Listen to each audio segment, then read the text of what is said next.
Shalom semuanya. Shalom, haleluya. Mari dengan cepat sekarang kita buka Ibrani 6. Ibrani 6 ayat pertama. Sebab itu marilah kita tinggalkan asas-asas pertama dari ajaran tentang Kristus dan beralih kepada perkembangannya yang penuh. Janganlah kita meletakkan lagi dasar pertobatan dari perbuatan-perbuatan yang sia-sia dan dasar kepercayaan kepada Allah, yaitu ajaran tentang pelbagai pembaptisan, penumpangan tangan, kebangkitan orang-orang mati, dan hukuman kekal. Dan untuk itulah yang akan kita perbuat jika Allah mengizinkannya. Sebab mereka yang pernah diterangi hatinya, yang pernah mengecap karunia surgawi, dan yang pernah mendapat bagian dalam Roh Kudus, dan mengecap firman yang baik dari Allah dan karunia dunia yang akan datang, namun yang murtad lagi tidak mungkin dibaharui sekali lagi sedemikian hingga mereka bertobat. Sebab mereka menyalibkan lagi anak-anak Allah bagi diri mereka dan menghinanya di muka umum. Sebab tanah yang menghisap air hujan yang sering turun ke atasnya dan yang menghasilkan tumbuh-tumbuhan yang berguna bagi mereka yang mengerjakannya menerima berkat dari Allah. Tetapi jikalau tanah itu menghasilkan semak duri dan rumput duri, tidaklah ia berguna dan sudah dekat pada kutuk yang berakhir dengan pembakaran. Katakan amin. Berbahagialah Bapak Ibu Saudara mendengar firman Tuhan, merenungkan dan melakukannya. Saya memberikan judul sore hari ini adalah menjaga tanah tetap bersih. Sekali lagi, menjaga tanah tetap bersih. Bapak Ibu Saudara, Tuhan Yesus datang ke dalam hidup kita. Dia membuat satu hal yang baru dalam hidup kita. Sesuatu yang baru itu disebut sebagai tanah. Jika berbicara dengan tanah, itu bicara tanaman, ya.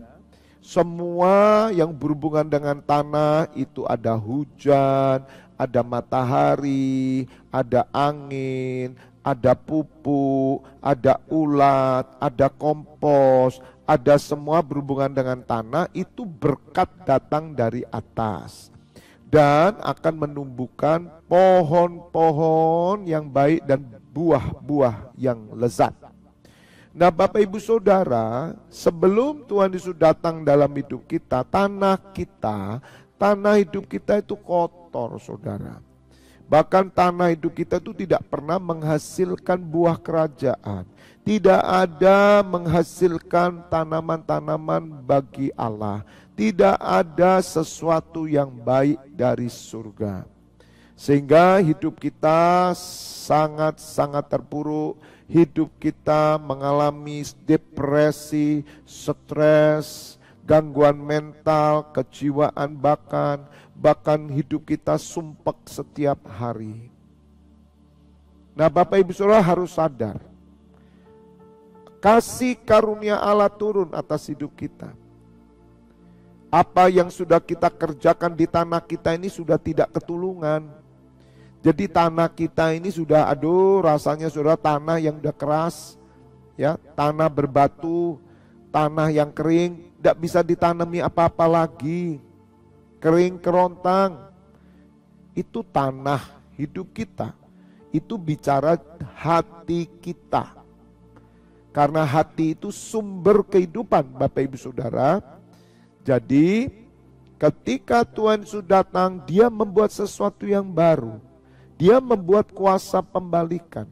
Ini yang saya jelaskan nanti di pengajaran arti daripada ciptaan baru. Tuhan itu membuat sesuatu yang baru di dalam hidup kita sebagaimana Yesaya 43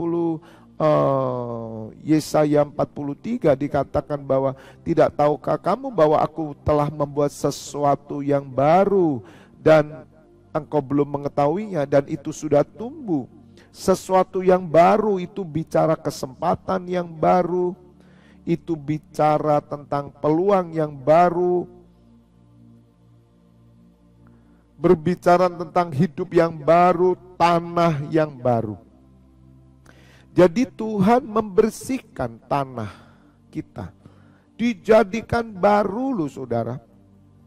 Dijadikan baru, tanah hati kita itu dikasih baru. Jadi tanah yang lama itu sudah dibuang, tidak bisa dipakai. Tuhan beri kesempatan baru, yaitu tanah yang baru.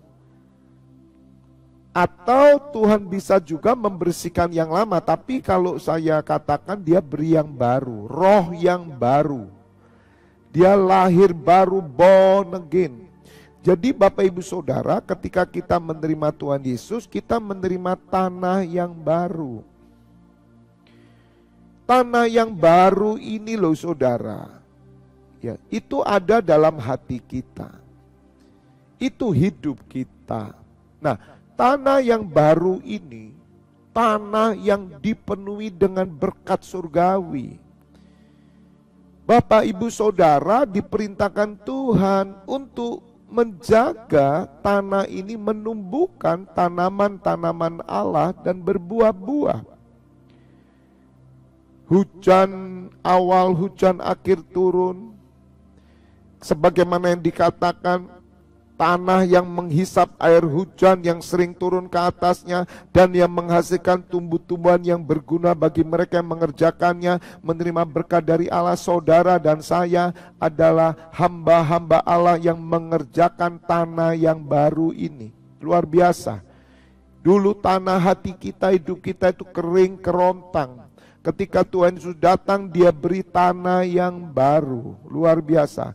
Ada hujan, di sana ada berkat-berkat surgawi turun supaya kesuburan tanah itu terjadi. Dan kita wajib menjaga supaya tanah kita tetap bersih. Nah, Rasul Paulus mengajarkan hati-hati. Ya, orang-orang yang sudah tanahnya bersih, kemudian dikotori lagi. Itu bahasanya jika orang pernah diterangi hatinya, pernah mengecap karunia surgawi, dan pernah mendapat bagian dalam Roh Kudus, mengecap firman yang baik dari Allah dan karunia dunia yang akan datang, namun yang murtad lagi. Nah, murtad lagi ini bikin kotor lagi. Dikotori dengan perbuatan-perbuatan daging yang telah nyata. Perjinan, percabulan, kecemaran, kejahatan, iri hati, kedengkian, kepahitan, dan perbuatan yang lainnya juga.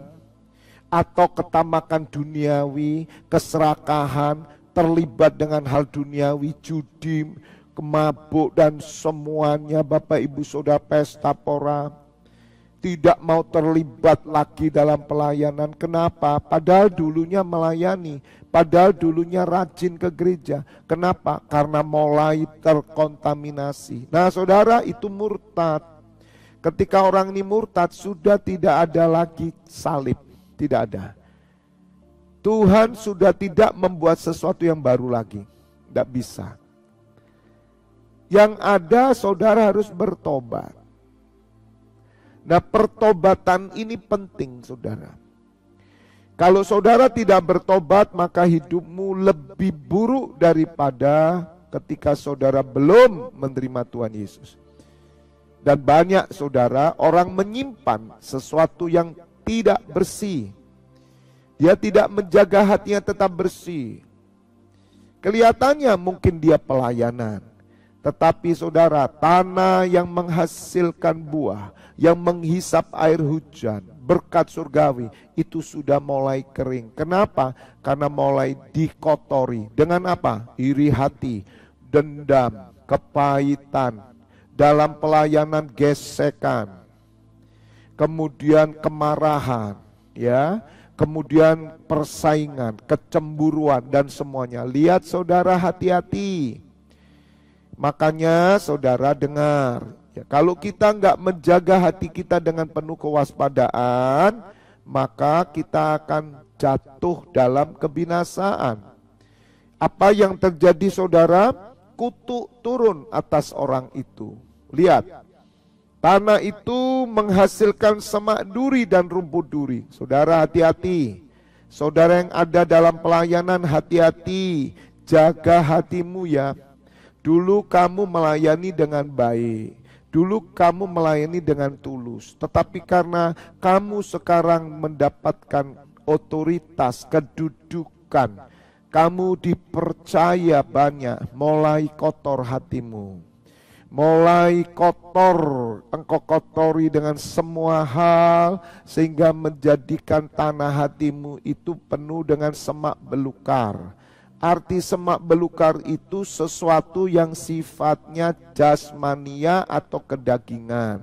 Bapak ibu saudara, saya pesan, hati-hati jangan murtad.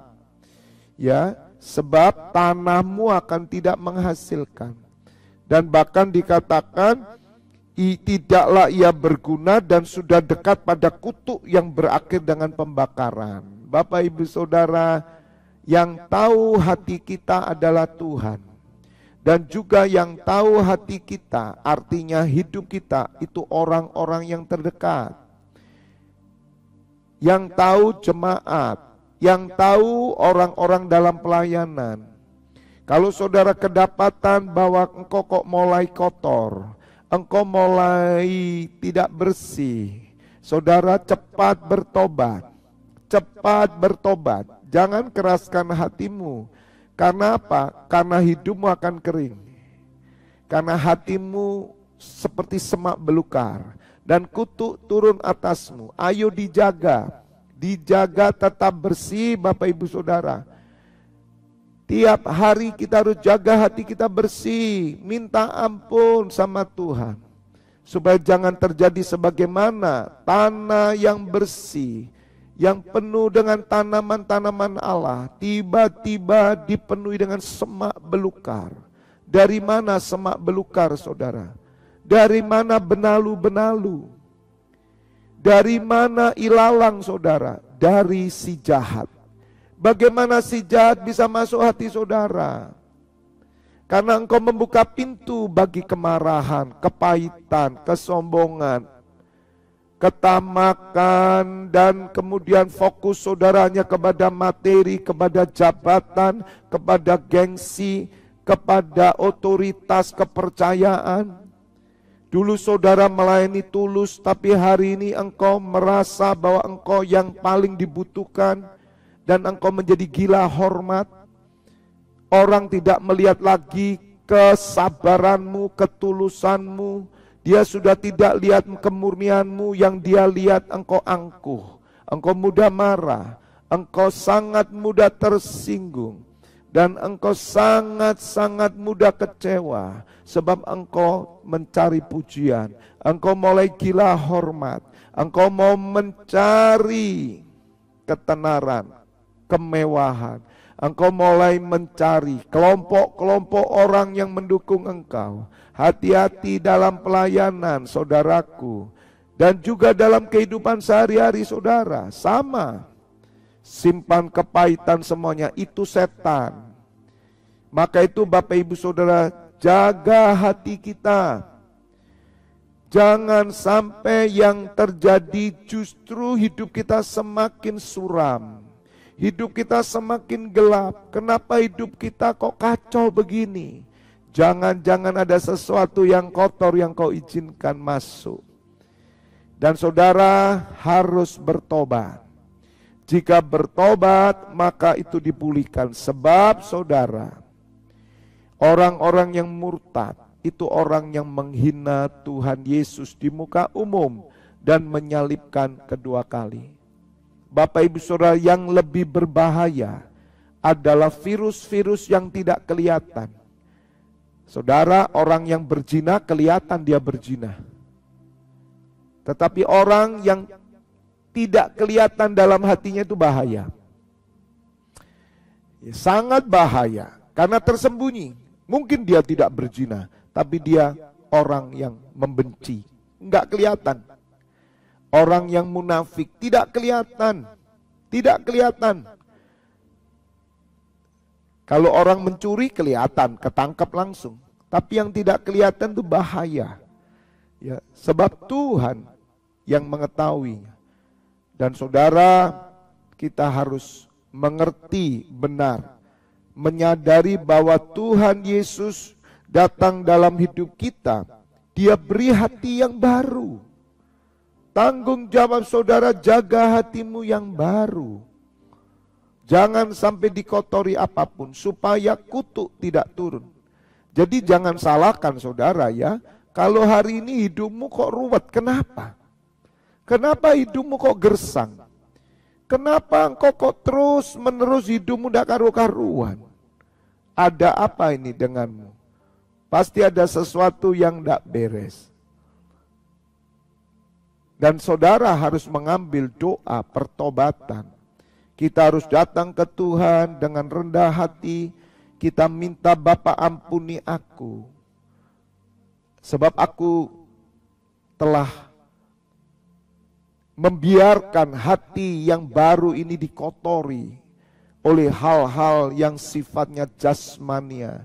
Dan saudara kembali untuk dibersihkan. Sehingga berkat dari surga itu tercurah. Hal-hal yang baik tercurah atas hidupmu. Dan firman Tuhan berkata, bagi mereka yang mengerjakannya menerima berkat dari Allah. Saya percaya kita semua mau diberkati. Tapi jangan sampai kita ini menjadi murtad. Karena saudara telah mengecap yang baik. Hatimu sudah baru. Amin. Mari kita bangun sesuatu yang baik. Sesuatu yang baru. Jangan izinkan segala sesuatu yang kotor mengisi hatimu lagi. Cepat-cepat bersihkan dari semua perbuatan daging. Biarlah buah-buah roh itu mengalir keluar. Katakan amin. Dan saya percaya tahun terobosan terjadi atas hidup kita semua. Dan saudara akan melihat bagaimana perkenanan Tuhan. Bagaimana penyertaan Tuhan. Kuasanya bekerja bagi orang-orang yang selalu menjaga hatinya tetap baru. Dan mengizinkan tanaman-tanaman Allah bertumbuh subur dan berbuah-buah sampai Tuhan kita datang untuk melihat tanaman hidup kita yang menyukakannya. Katakan amin. Kita berdoa. Ya Bapa, kami bersyukur sore hari ini kami boleh bersama-sama masuk dalam ruang mujizat, lawatan Allah. Sore hari ini firman-Mu meneguhkan kami. Sebab Engkau Allah, Engkau Tuhan yang mau memberkati kami, mau menyembuhkan kami, mau memulihkan kami, mau melakukan yang terbaik. Oleh karena itu, biarlah setiap kami imam-imam-Mu menjaga hati kami tetap bersih ya Bapa. Sehingga Engkau memperoleh hasil yang luar biasa. Maka dijauhkan dari segala kutuk, dijauhkan dari segala semak belukar, benalu-benalu dalam hidup kami, dan semuanya yang tidak berguna. Bapa, terima kasih buat firman-Mu. Hamba menyerahkan imam-Mu yang bertugas sampai jam 12 malam, bahkan dini hari. Berikan mereka semangat terus on fire dan kekuatan. Sebentar kami akan pastor teaching jam 7 malam. Biarlah semua boleh hadir, datang, bahkan mengikuti melalui live streaming juga. Saat ini Bapak Ibu Saudara, mari buka dua tanganmu. Terimalah pengurapan minyak dan anggur persetujuan dengan tubuh dan darah putranya Yesus Kristus yang menyucikan, menyembuhkan. Berkat kehidupan turun atasmu dalam nama Bapa, Putra, dan Roh Kudus. Bapak Ibu Saudara yang sudah menerima berkat Tuhan bersama katakan amin. God bless you all.